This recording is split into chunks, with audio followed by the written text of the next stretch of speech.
A lot of times when people come to Milford High School, whether it's community members or parents, they are exposed to portions of our building that look exceptional. Really, unless a parent is here for parent-teacher conferences or to meet with a teacher individually, they don't necessarily see the academic portion of the building that places those limitations on the instruction of our teachers.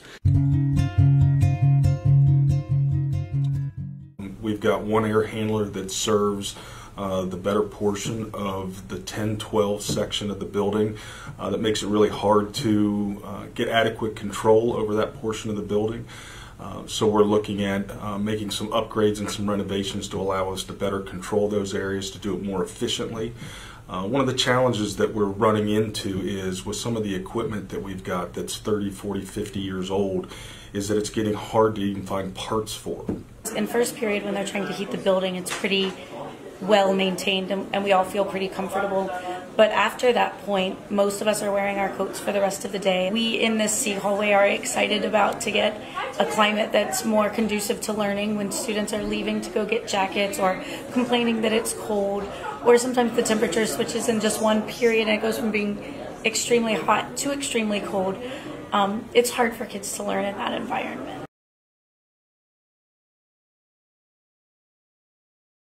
So when I walk into school every day, I leave my winter coat on because it's so cold in my first bell.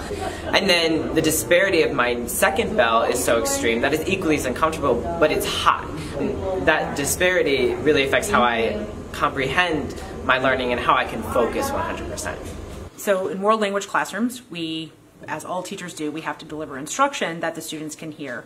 But there's also a necessary component of interacting with students in a conversational fashion and with students interacting with each other. And our AC units, heating AC unit, they come on randomly and they are very, very loud, and they prevent students that are in that vicinity from being able to hear whatever's happening, whether it's instruction or it's videos or it's other audio material.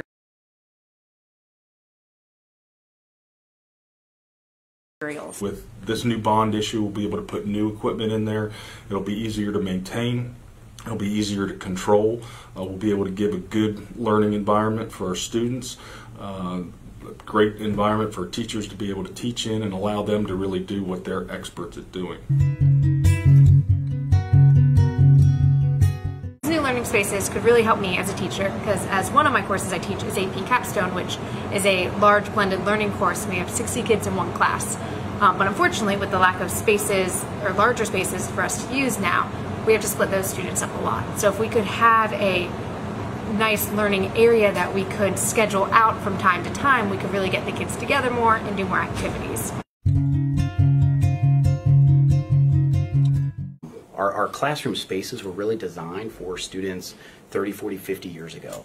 We have classrooms that are maxed to capacity in terms of the space in the room.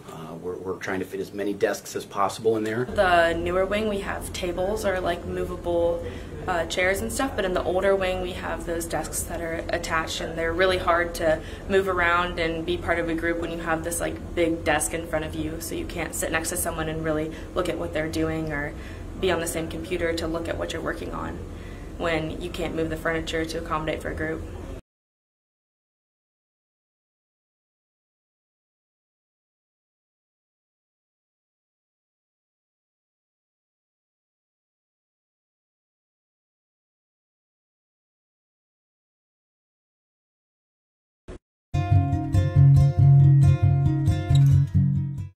We've got classrooms that leak when it rains significantly. There's one, it's a fairly large section that hasn't been replaced since 1989. So that roof's 30 years old, and it's time for that portion of the roof to be replaced.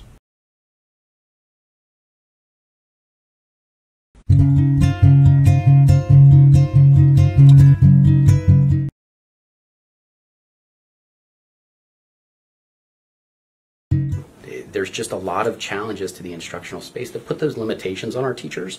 Despite that, our teachers are incredibly talented and do incredible things with our kids. But I think about the possibilities of what they can do with our kids with some redesigned spaces, and it's really, it's exciting. It's what our kids need, it's what our kids deserve. It's not a luxury item. It's not something that, gosh, it'd be really nice to just have an upgraded version of this. We want our young people to go out in the world ready to change the world. And part of that is the environment that they learn in. We want it to be most conducive so that when they come to school, the only thing they need to focus on is to learn and interact with their teachers and peers.